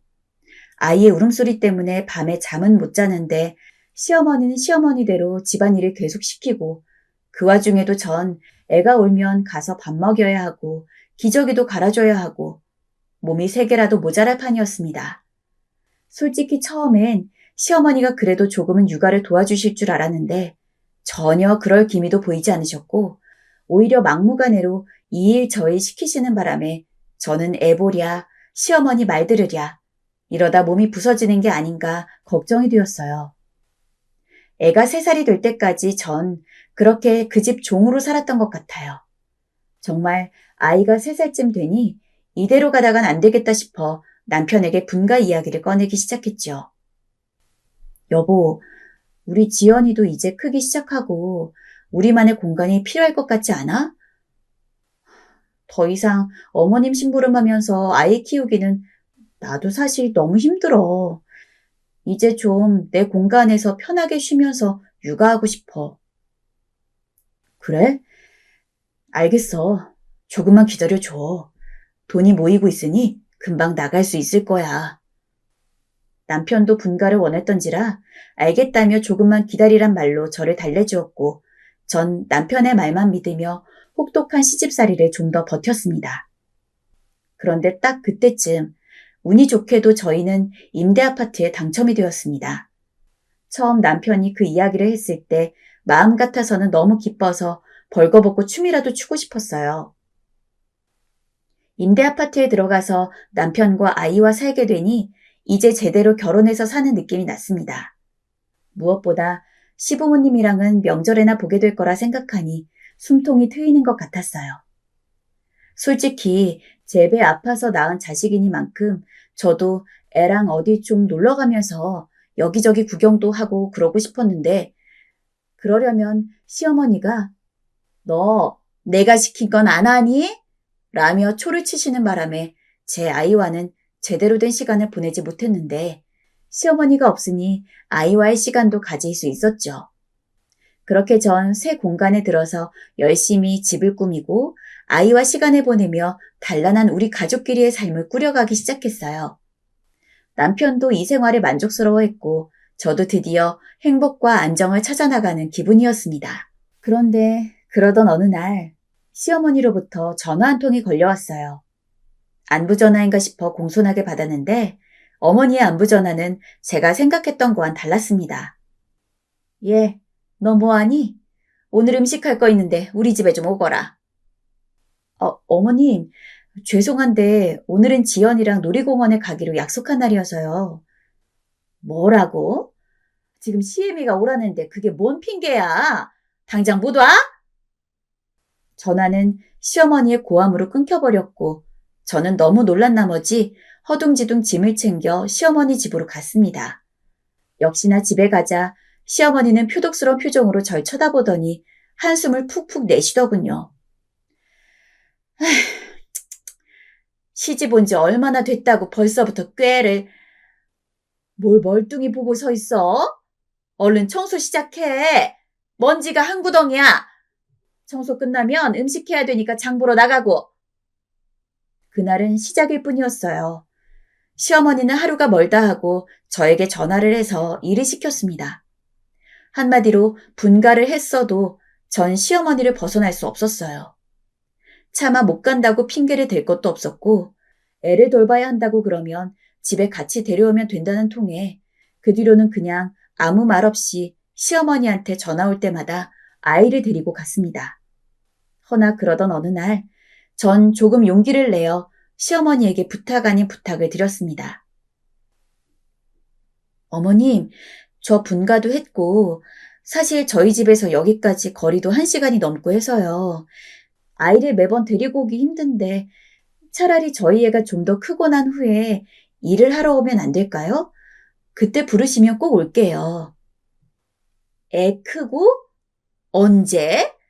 너 애 크면 집에서 애 밥 차려줘야 된다, 학원 보내야 된다 하면서 못 올 게 뻔한데 나보고 그 거짓말을 믿으라는 거니? 넌 가만 보면 시애미를 바보로 알더라. 잔말 말고 여기나 더 닦아. 넌 어째 매일 집안일을 해도 아직도 이 모양이니? 무더운 여름날에 아이를 데리고 1시간이 넘는 시댁에 오는 게 어렵다 말씀드렸더니 오히려 자신을 바보로 한다며 몰아가는 시어머니에게 저는 할 말이 없었습니다. 결국 시어머니는 꽁꽁 길이 얼어붙은 겨울에도 저보고 애 데리고 와서 일을 하라고 하시는 거였죠.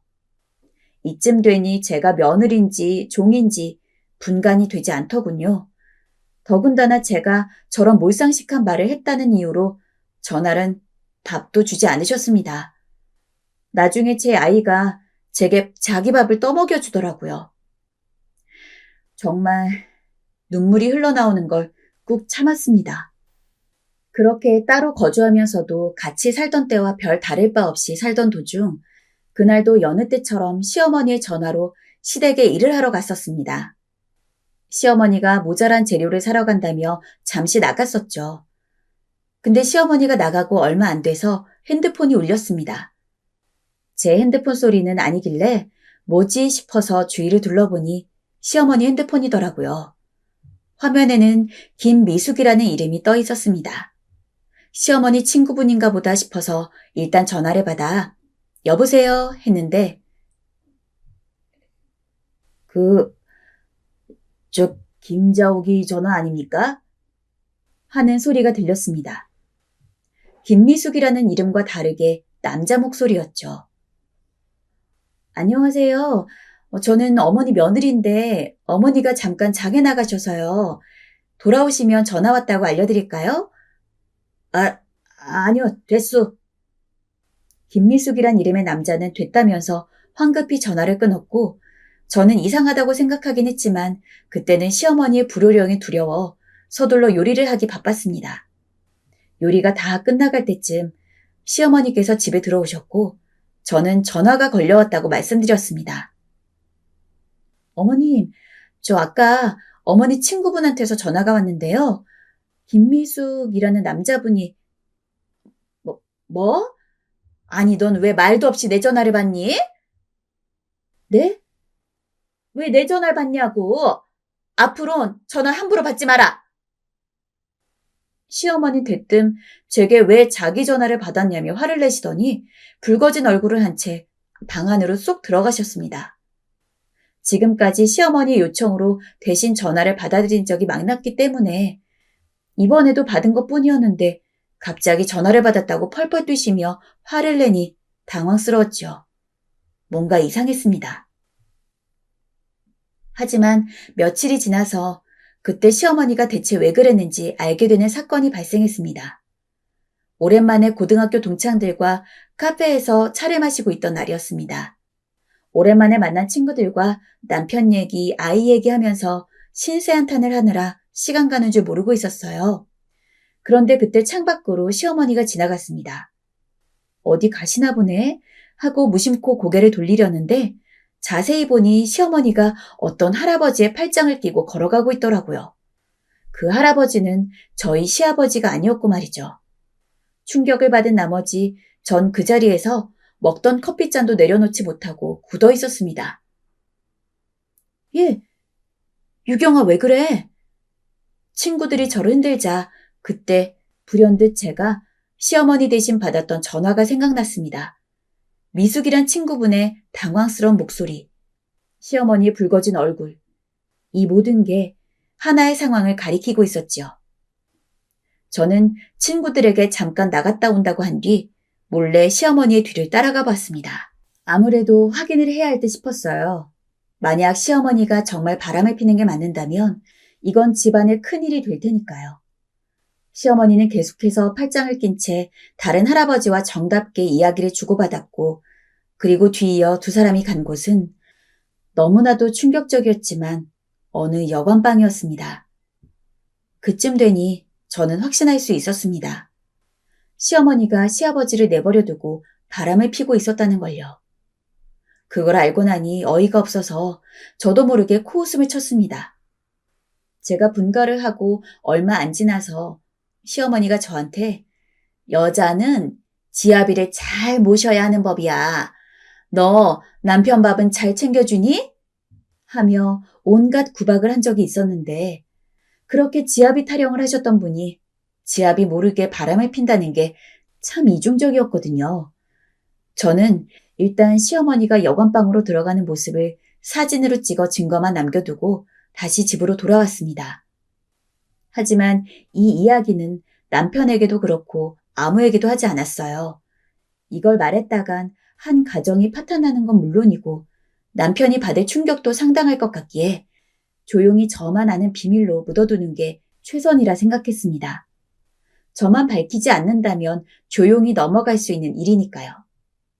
그 사이 어머님은 계속 그 남자를 만나시는 것 같았어요. 시어머니가 또 불같이 화내실까봐 전화를 받지 않았지만 제가 어머님 집에서 청소를 하다가도 김미숙이란 남자에게서 계속 전화가 걸려왔고 전화가 끝난 후엔 사랑한다는 메시지가 도착해 있곤 했습니다. 심지어 어머님은 그 남자를 만나러 갈 때 쓰는 향수나 립스틱도 정해져 있는 것 같았어요. 저에게는 잠깐 장을 보러 간다고 해놓고서 평소 쓰지 않는 향수를 뿌리시고 립스틱을 바르시는데 이미 시어머니의 불륜을 알고 있던 상황에서 그걸 알고도 눈 감아줘야 한다니 시아버지를 생각하면 마음이 여간 불편한 게 아니더군요. 그렇게 시어머니는 무려 3년이나 그 남자를 몰래 만나고 돌아다니셨고 제가 그 비밀을 지킨 것도 3년이 되었습니다. 처음 몇 년간은 언제 이야기하는 게 좋을지 시기를 보기도 했는데 나중 가니 그 비밀은 저도 모르게 마음속에서 점점 잊혀져 갔고 어느 정도는 무덤덤하게 되었어요. 왜냐하면 삶이 바빠졌기 때문이죠. 남편이 월급쟁이로는 행복한 삶을 살 수 없다면서 하루라도 빨리 임대 아파트를 떠나 집을 사려면 사업을 해야 한다고 저를 설득했고, 저도 앞으로의 미래를 생각한다면 월급으론 한계가 있을 것 같아 용기를 가지고 남편과 함께 사업에 뛰어들었죠. 그런데 사업은 아무나 하는 게 아니더군요. 처음에 조금 뭔가 되는가 싶더니 금세 휘청거리기 시작했고, 나중엔 생활비 버는 것도 힘겨워졌습니다. 아이는 커가고 있고 아이에게 들어갈 돈도 만만치 않은데 당장 생활할 돈이 부족해지니 마음이 조급해지고 불안해져 갔습니다.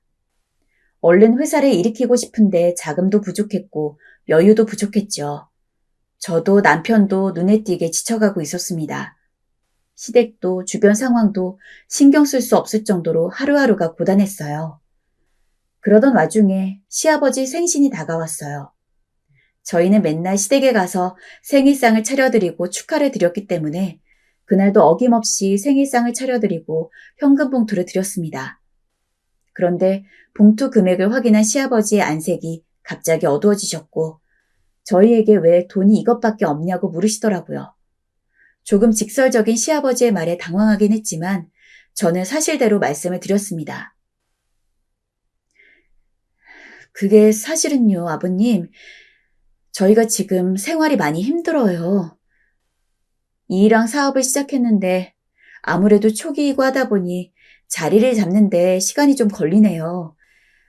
제가 오늘은 제대로 신경 써드리지 못했지만 다음에 자리가 잡히고 여유가 생기면 넉넉히 챙겨드릴게요. 죄송해요.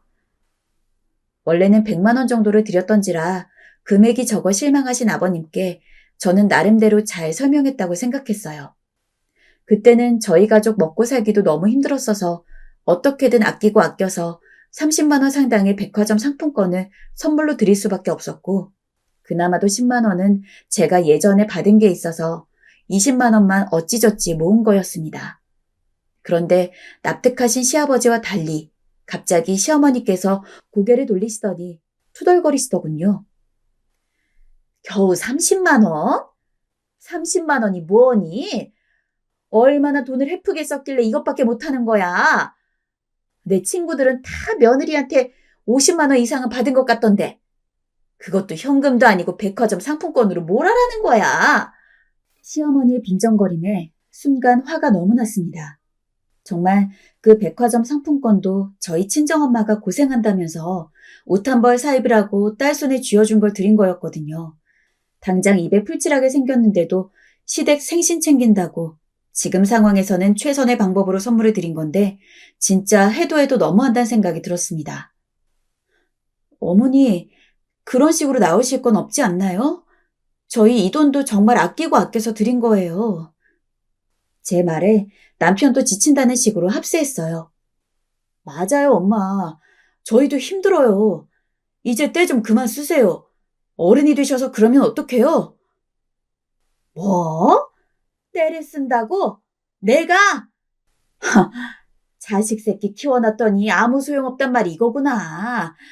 내가 며느리 시집살이 시키길 했니? 뭘 했니? 그냥 명절날 돈 몇 푼 달라는 거 그걸 못 줘서 일이 빌빌대는 거야? 아이고, 이래서 내가 없는 집 며느리 집구석에 들이면 안 된다는 거였다고. 유경이 니네 친정이 잘 살았어 봐. 내 아들이 이 고생을 하나. 니네 친정도 치질이 가난하니 우리의 사업이 안 되는 거 아니겠냐고? 시어머니의 말은 점점 포악해졌고 저는 더 이상은 감당하지 못할 것 같아 그대로 그 자리에서 일어섰습니다. 한동안은 절대 시댁엔 안 오겠다는 결심을 하면서요. 그런데 시어머니는 여기에서 그치지 않으셨고 계속 제가 든 가방이 비싸 보인다, 옷이 백화점 것 같다는 말로 또 빈정대기 시작하셨어요. 솔직히 말해라. 유경이 네가 내 아들한테 돈 적게 넣으란 거지? 우리한테 주기 아까워서 그런 거지? 내 그럴 줄 알았다. 분가하고 나서 음식하러 오라고 하면 그리 인상 찌푸리면서 오더니 이런 식으로 복수하는 거야? 어머님, 제가 언제 인상 찌푸리면서 왔나요? 어머니가 부르면 언제든 애 업고서라도 달려왔잖아요. 먹고 싶다는 건 다 차려드리고 없는 건 사와서 앞에 대령해 놓았잖아요. 대체 왜 이렇게 저를 못살게 구시는 거예요? 임신해서 이 집에 들어왔을 때부터 어머니 말이라면 다 내내거리면서 따르기만 했는데 제 어디가 그렇게 못마땅하신 거냐고요. 저도 그 정도로 감정이 폭발한 적은 처음이었던 것 같아요. 그간 시집살이 하느라 서러웠던 감정을 눌러 참기만 했지 한 번도 누구에게 한풀이 한 적 없던지라 그 순간엔 참지 못하고 더 그랬던 것 같아요. 역시나 시어머니의 반응은 더 거셌습니다. 너 지금 어디서 시애미한테 목소리 높이는 거야? 제정신이야? 당장 무릎 꿇고 사과해! 사과하라고! 그리고 저 역시 무릎 꿇고 사과하라는 시어머니에게 이번만은 물러서고 싶지 않았습니다. 기껏 3년 동안 비밀 지켜드렸더니 돌아오는 게 이거라면 그냥 여기서 다 까발릴게요.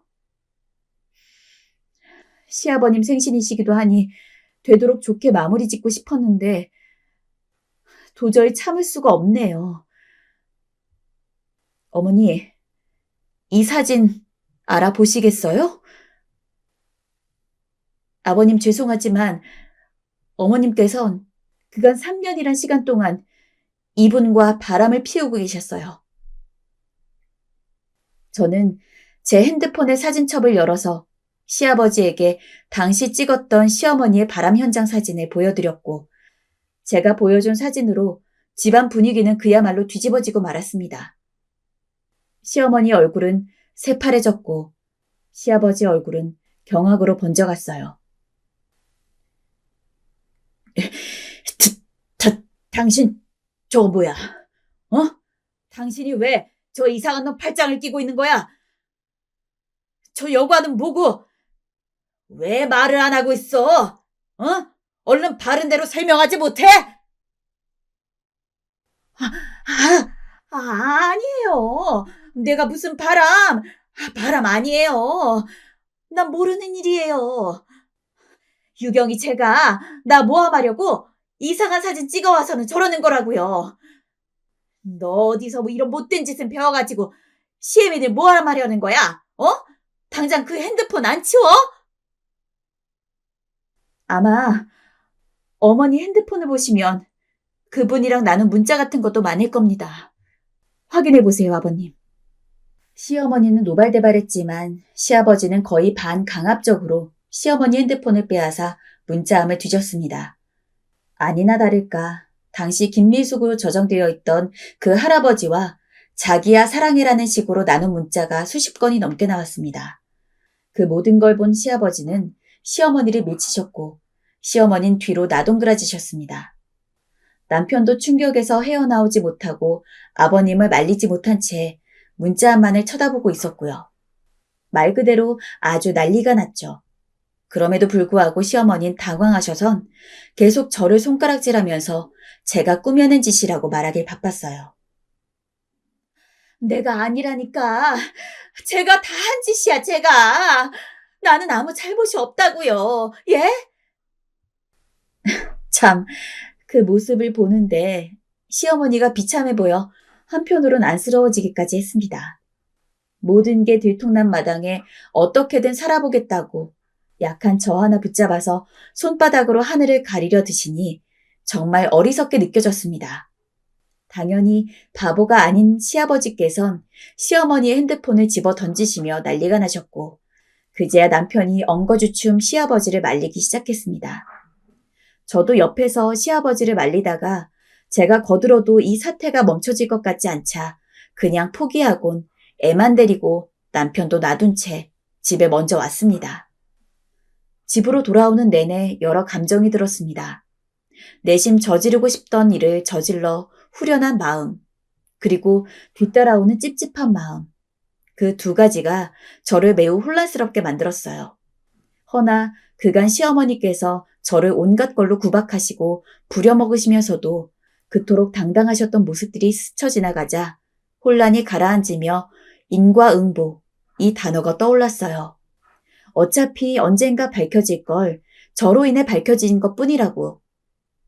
3년이나 지켜드렸으면 오래 지켜드렸다는 생각이 들었죠. 집에 와선 저도 애 밥을 먹이고 재우고 있는데 몇 시간 뒤 온 남편이 힘없이 문을 열고 들어와선 제게 얘기를 하자고 하더군요. 언제부터 알았던 거야? 3년이야? 나한테라도 말하지 그랬어.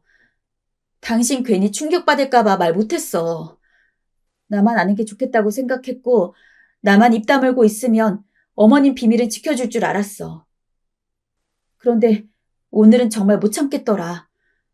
그동안 시어머니가 쓸데없이 나 부려먹은 거 다 참아왔지만 내가 당신 꼬셔서 돈 적게 넣었다느니 하는 말들부터 괜히 빈정대시는 것들 듣는데 나 이 정도면 충분히 참을 만큼 참았다고 봐. 그러니 오늘 일로 나한테 뭐라 할 생각 하지 마. 알겠어. 뭐라 그러는 거 아니야. 다만 나도 충격이 커서 그래. 나 들어가서 쉴게. 제가 강하게 나가자 남편도 한숨을 쉬며 힘없이 뒤돌아 섰습니다. 시아버지는 당시 일로 충격이 크셨는지 시어머니와 별거에 돌입하셨고 그 이후로 전 시댁에 갈 일이 없어졌어요. 지금은 그 일이 일어난 지 반년이 지났고 다시 어찌저찌 해서 두 분이 함께 살게 됐지만 여전히 사이가 좋지 않아요. 분위기가 냉랭한 것이 다시 예전처럼 돌아가기는 힘든 모양입니다. 근데 이쯤 되니 제가 괜한 짓을 했다는 생각이 들고는 합니다. 처음엔 제 행동에 별로 후회가 없었어요. 그런데 시어머니가 진짜 한마디도 못하고 시아버지가 시키는 대로 다 하는 모습을 계속 보다 보니 어쩌면 정말 다른 방법이 있지 않았을까 싶기도 하고 그러더라고요. 사실 시어머니가 미웠지 시아버지에겐 아무 감정이 없었는데 괜히 시아버지에게 상처를 드린 건 아닌가 싶기도 하고 괜히 일을 만든 게 아닐까 싶기도 하고요. 시어머니는 제가 시댁에 갈 때마다 화가 나다는 눈으로 쳐다보긴 하지만 저에게는 아무 말도 하지 못하고 있습니다. 나중에 남편한테 들어보니 시어머니는 외출 금지까지 당하신 모양이더라고요. 그 이야기를 듣는데 이상하게 양심 한 구석이 찔리는 느낌입니다. 혹시 제가 취할 수 있었던 더 현명한 대안이 있었을까요? 이미 지난 일을 되돌릴 수는 없는 거 알지만 너무 궁금합니다. 제가 어떤 방법을 취했어야 가정의 평화를 지키면서 시어머니가 저에게 시키는 혹독한 시집살이를 벗어날 수 있었던 걸까요? 당시 제게는 그 바람 사실을 밝히는 게 최선이라 그렇게 했을 뿐인데 물론 지금 무언가를 안다고 해서 이전과 달라질 것은 없지만 그럼에도 불구하고 너무 궁금합니다. 만일 제가 택했으면 더 좋았을 방법을 아시는 게 있다면 저에게 좀 알려주셨으면 좋겠어요.